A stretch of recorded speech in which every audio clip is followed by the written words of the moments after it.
बंद करदे बोली कहते किंतु एटा तो संभव नुह जदि बंद करदे मोदी हटब 100% किए काटबार ना आम जुगु सरकार बदल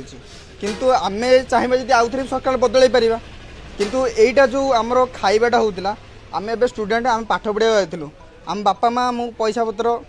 माने कम पैसा आमको दे पठाऊे आम होटेल खाई पारू 80 टका 90 टका आम 5 टका खाइले खाई आम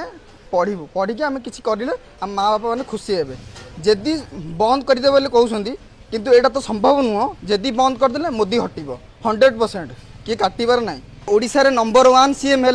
नवीन पट्टनायक आउ इंडिया रे भी नंबर 1 थिबे रहिबे आ रही कहीं आम जी जिते जगन्नाथ धाम पाक जाऊँ आमर से सफा सुतर डेवलपमेंट सब देखीचु आउ 5 टका मिल्स खाईचु आम जाचु कि वातावरण से तो अनुरोध करुच्ची जी भी आसू प्रथम है आमर संविधान को नहीं चलिए सबकि